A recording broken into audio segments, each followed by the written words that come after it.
ഷുഹൈബ് ഉസ്താദ് നേരത്തെ നമ്മളെ ആ കുല്ലും ഫി ഫലക്കിൻ പറഞ്ഞിട്ടില്ല എന്ന് തോന്നുന്നുണ്ട്. അത് പറഞ്ഞിട്ട് ഉസ്താദിനോട് ചോദിക്കാം. ഉസ്താദ് ഈ കുല്ലും ഫി ഫലക്കിൻ തൂങ്ങുന്നത്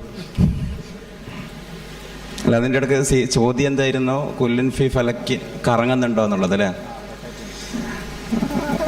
റൊട്ടേഷൻ ഉണ്ട്, പക്ഷേ നമ്മൾ ഈ കറക്കം എന്ന് പറയുമ്പോൾ നമ്മുടെ ഈ ടോളമി കൺസെപ്റ്റാണ് ഒരു ഓർബിറ്റ് നമ്മൾ ഈ റേസിംഗ് ഓട്ട മത്സരം പോലെ ചുറ്റുക എന്നുള്ളത്. പക്ഷേ കോപ്പർനിക്കസ് അതിനുശേഷം വന്ന പുതിയ മോഡേൺ ആസ്ട്രോണമി പ്രകാരം സ്പൈറലാണ് റൊട്ടേഷൻ. അതായത് ഇപ്പോൾ സൂര്യനെ ഭൂമി ചുറ്റുമ്പോൾ ഇങ്ങനെ തവാഫ് ചെയ്യും പോലെ ചുറ്റുകയല്ല, മറിച്ച് സൂര്യനും മൂവ് ചെയ്യുന്നുണ്ട്. സൂര്യൻ്റെ അടിസ്ഥാന ഗാലക്സിയിൽ അടിസ്ഥാന ഗ്രഹത്തെ സൂര്യനും റൊട്ടേറ്റ് ചെയ്യുന്നുണ്ട്. അപ്പോൾ സൂര്യനെ പിടിക്കാൻ വേണ്ടി ഇങ്ങനെ സ്പൈറലായി സ്പ്രിങ് കറങ്ങും പോലെയാണ് യസ്ബഹൂൻ ആ ഒരു സെൻസിലാണ്, ആ ഊളിയിടുന്ന സെൻസിലാണ് കറങ്ങുന്നത്. പിന്നെ അവിടെ ആ ഒരു ആയത്തിൻ്റെ ഒരു പ്രത്യേകത ഉസ്താദ് സൂചിപ്പിച്ചു. അതൊരു പോളിമറിക് സെൻറ്റൻസ് ആണ്. കുല്ലുൻ ഫി ഫലക്കിൻ എന്നതിനെ ഇങ്ങനെ അങ്ങോട്ടേക്ക് വായിച്ചാലും അങ്ങനെ ഇങ്ങോട്ടേക്ക് ഓതിയാലും കുല്ലുൻ ഫി ഫലക്കിൻ തന്നെയാണ് അതിൻ്റെ അക്ഷരക്രമം വരുന്നത്. മലയാളം എന്ന് മംഗ്ലീഷിൽ എഴുതുന്നത് പോലെ അല്ലേ? ഏകദേശം മലയാളം എന്ന് ഇങ്ങനെ അങ്ങോട്ടേക്ക് വായിച്ചാലും അങ്ങനെ ഇങ്ങോട്ടേക്ക് വായിച്ചാലും മലയാളം തന്നെയാണ്. ഒരുപാട് എഴുജാസ് ഒരുപക്ഷെ ദഖീഖായത് അവിടെ പറയപ്പെടുന്നുണ്ട്. ഈ മുസ്ലിം അല്ലെങ്കിൽ ഇൽമുൽ ഫലക്കിൻ്റെ പണ്ഡിതന്മാർ ഒരു കാര്യം കൂടി അവിടെ സൂചിപ്പിച്ചാൽ, നമ്മൾ ഇന്നും പറയുക ഇതിനെ വട്ടത്തിലാണ് എന്നൊരു കൺസെപ്റ്റാണ്. പ്രപഞ്ചം എന്തുകൊണ്ട് വട്ടത്തിലായി ഉരുണ്ടിട്ടായി എന്നുള്ളത് ഒരു സാധാരണ അന്നവർ പറഞ്ഞു. അപ്പോൾ അവരൊരുപാട് അതിനെ തൗജീഹ് കൊടുത്തിട്ടുണ്ട്. അൽ ആലമുൽ ജിസ്മാനിയു ഖുറത്തുൻ മുനവ്വദത്തുൻ. ഖുറ എന്ന് പറഞ്ഞാൽ ഗോളമാണ്, അപ്പോൾ അതൊരു റൗണ്ടാണ് അതിൻ്റെ ഷേപ്പ്.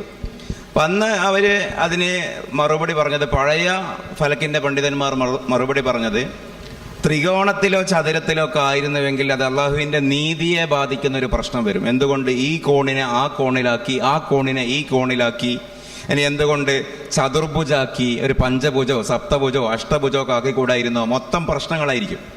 അപ്പോൾ അങ്ങനെയുള്ള അള്ളാഹുവിൻ്റെ നീതിയുമായി ബന്ധപ്പെട്ട അല്ലെങ്കിൽ ഒരു മാനുഫാക്ചറിങ് ഡിഫാൾട്ട് എന്ന് പറയുന്നൊരു വിഷയം അവിടെ ഉണ്ടാവാതിരിക്കാൻ എന്ത് ചെയ്തു? ഖത്തുൻ മുസ്തദീറുൻ യുതവഹമു ഫീ വസ്തുഹി നുഖതത്തുൻ എന്ന് പറഞ്ഞ് യതസാവാ സായിറുൽ ഖുതൂത്തിൽ മുസ്തഖ്രിജത്തി മിൻഹ ഇലാ മുഹീത്തുഹ അങ്ങനെ പറയുന്ന, എന്നിട്ട് അതിനൊരു ജിദാർ വെച്ച് കൊടുത്തു, താഴെയും മുകളിലും. അങ്ങനെ ഒരു കൺസെപ്റ്റാണ് എന്ന് 100 അല്ല, ഒരു 950 കൊല്ലം മുമ്പേയുള്ള കിതാബുകളിൽ മറുപടി വന്നു. പക്ഷെ ഇന്ന് നോക്ക്, ഈ ഒബ്സർവഡ് യൂണിവേഴ്സിൻ്റെ വലിപ്പം വിശദീകരിക്കുമ്പോൾ പറയുന്നത് എന്താണ്? നിരീക്ഷണ വിധേയമായ പ്രപഞ്ചത്തിൻ്റെ വലിപ്പം പറയുന്നത് 19.8 ബില്യൺ ഡയമീറ്റർ എന്നാണ് പറയുന്നത്. അല്ലെങ്കിൽ 38 എന്നിട്ടതിന് ശേഷം 52 പൂജ്യം ഇടുക. അത് വായിക്കാൻ പറ്റൂല. 38 ശേഷം 52 പൂജ്യം. അത്രയും പ്രകാശവർഷങ്ങളാണ് ഈ പ്രപഞ്ചം എങ്കിൽ അതേ ഈസ്റ്റ് 1 ഈ ഭൂമി. അതിൻ്റെ വലിപ്പം അത്രയാണെന്നാണ്.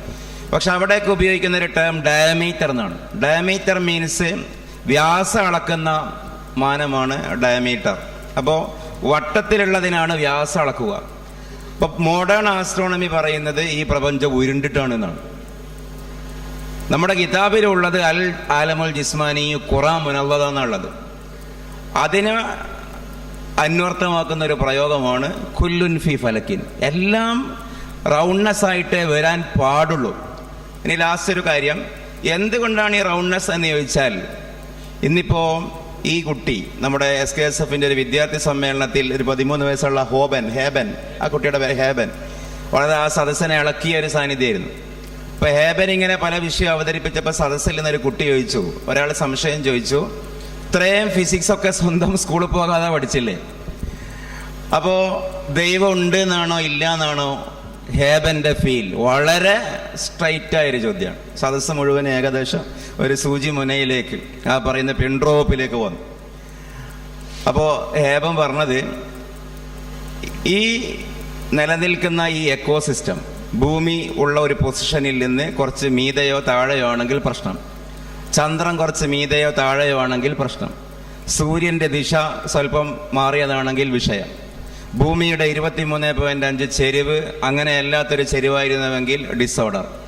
ഈ ഏബൻ പറഞ്ഞ വാക്കിനെ ഞാൻ ഒന്നുകൂടി എൻ്റെ ഭാഷയാക്കിയതാണ്. ഈ ഒരു ഫൈൻ ട്യൂൺ പ്രപഞ്ചത്തിൽ കാണുമ്പോൾ തന്നെ മനസ്സിലാവുന്നില്ലേ ഒരു പടച്ചവനുണ്ടെന്ന്. ഞാനും അയ്യൂബ് മാഷ് 1.5 മണിക്കൂർ എങ്ങാനും പറഞ്ഞിട്ടുണ്ട്. അതുണ്ടാക്കിയ എഫക്ഷനേക്കാളും ഹേവൻ്റെ ഈ ഒരു 40 സെക്കൻഡാണ് ആ സദസ്സ് ഏറ്റെടുത്ത് മരവിച്ചു പോയത്. അപ്പം അവിടെയൊക്കെ ഈ പറയുന്ന ഈ ബാലൻസിങ്ങിൻ്റെ ഭാഗമാണ്, ഈ ഗ്രാവിറ്റിയാണ്, പിടിച്ച് വലിക്കുന്നതാണ്. എത്രത്തോളം ഒരു വസ്തുവിന് പിണ്ഡം മാസ് കൂടുന്നുവോ അത്രത്തോളം ഗ്രാവിറ്റി കൂടുന്നതാണ്. അള്ളാഹുവിൻ്റെ അജായിബിൽ ഏറ്റവും വലിയ അജബ്, ഫിസിക്സ് വലിയ അറിവില്ല, പക്ഷെ ചെറിയ വായനയിൽ അള്ളാഹു സൃഷ്ടിച്ച സംവിധാനത്തിൽ ഏറ്റവും വലിയ മഹാത്ഭുതം ഈ ഗ്രാവിറ്റിയാണ്. അപ്പോൾ ഓരോ മാസ് കൂടിയ വസ്തുവും അതിൻ്റെ സറൗണ്ടിങ്ങിലുള്ളതിനെ അതിലേക്ക് പിടിച്ച് വലിക്കുന്നതാണ്. അതൊരു ഫോഴ്സ് അല്ല, അതിൻ്റെ വിശദീകരണം നമ്മളിപ്പോൾ പറയണ്ടല്ലോ. അപ്പോൾ എന്ന് പറഞ്ഞതുപോലെ അപ്പോൾ സൂര്യൻ്റെ ചുറ്റിലുമുള്ളതിനെ സൂര്യനിലേക്ക് പിടിച്ച് വലിക്കുന്നതാണ്. അപ്പം നിനക്ക് പിടിതരില്ല എന്നാണ് ഭൂമിയുടെ നിലപാട്, പിടിതരില്ല എന്നാണ് ശുക്രൻ്റെയും ചന്ദ്രൻ്റെയും ഒക്കെ നിലപാട്. അത് തെറിച്ചു പോകാൻ ശ്രമിക്കുകയാണ്. പക്ഷെ സൂര്യൻ്റെ ഈ ഗ്രാവിറ്റിയുടെ ശക്തി കൊണ്ട് അതിന് തെറിച്ചു പോകാൻ പറ്റുന്നില്ല. അപ്പോൾ ഓരോ പോയിന്റും ഭൂമി തേടുന്നതാണ്, എവിടെ നിന്നാണ് എനിക്ക് തെറിച്ചു പോകാൻ പറ്റുക. അപ്പൊ എല്ലാ ഭാഗത്തേക്കും ഈ ലാ മൽജ മിനല്ലാഹി ഇല്ലാ ഇലൈഹി എന്ന് പറഞ്ഞ പോലെ എല്ലാ ഭാഗത്തേക്കും ഭൂമി ഇങ്ങനെ കറങ്ങുന്നതാണ്. എവിടെ നിന്നെങ്കിലും ഇത് ഡിപ്പാർട്ട് ചെയ്യാൻ ഒരു സ്പേസ് ഉണ്ടോ, പക്ഷെ സൂര്യൻ വിടുന്നില്ല എന്നുള്ളതല്ല, ഇങ്ങനെ ഒരു ഗ്രാവിറ്റി പവർ പ്രപഞ്ചത്തിലെ ഓരോ പിണ്ഡത്തിനും അള്ളാഹു നൽകിയിരുന്നില്ലെങ്കിൽ നേരത്തെ മുത്തബസ് പറഞ്ഞതുപോലെ ഈ പ്രപഞ്ചം തന്നെ ഹബ മൻഫൂറ ആകുമായിരുന്നു. അപ്പോൾ റൊട്ടേറ്റ് ചെയ്യുന്നു എന്നുള്ളത് കേവല റൊട്ടേഷൻ അല്ല, റൊട്ടേഷൻ ചെയ്യേണ്ടി വരികയാണ് എന്നുള്ളതാണ്. ആ വിധേയത്വം തന്നെയാണ് മനുഷ്യൻ തവാഫിലുള്ളത് എന്നുള്ളതാണ് ഡോക്ടർ താഹിറുൽ ഖാദിരി പറയുന്നത്. അള്ളാഹുവിൽ നിന്ന് അകന്നു പോകാൻ ശ്രമിക്കുന്ന മനുഷ്യന് സാധിക്കാതെ അവിടെ തന്നെ കറക്കുകയാണ് എന്നുള്ളത്. അപ്പോൾ അത് വിശാലമായൊരു അതിലൊരു ഫിസിക്സ് ഉണ്ട്, അതിൽ ആസ്ട്രോണമി ഉണ്ട്, ആസ്ട്രോ ഫിസിക്സ് ഉണ്ട്, തഫ്സീർ ഉണ്ട്, തസവ്വുഫ് ഉണ്ട്. അങ്ങനെ വളരെ ഒരു മൾട്ടി സാധ്യതയുള്ള ഒരു വാക്കാണ് ഈ കുല്ലുൻ ഫി ഫലക് എന്നുള്ളത്. മാഷാ അല്ലാഹ്. അതുപോലെ തന്നെയാണ് തോന്നുന്നുണ്ട് അതിൻ്റെ ഒരു മോബിയസ് സ്ട്രിപ്പ് എന്ന് പറഞ്ഞിട്ടൊരു സ്ട്രിപ്പ് പറയലുണ്ടല്ലോ, അതായത് തുടങ്ങിയെടുത്ത് തീരുക, അതായത് ഒരിക്കലും അവസാനിക്കാത്തൊരു സ്ട്രിപ്പ്. ഒരു പുറത്തുനിന്ന് നമ്മളിങ്ങനെ കയറിയാൽ അതിൻ്റെ ഉള്ളിലേക്കും പോയി പിന്നെ പുറത്തേക്ക് തന്നെ എത്തും.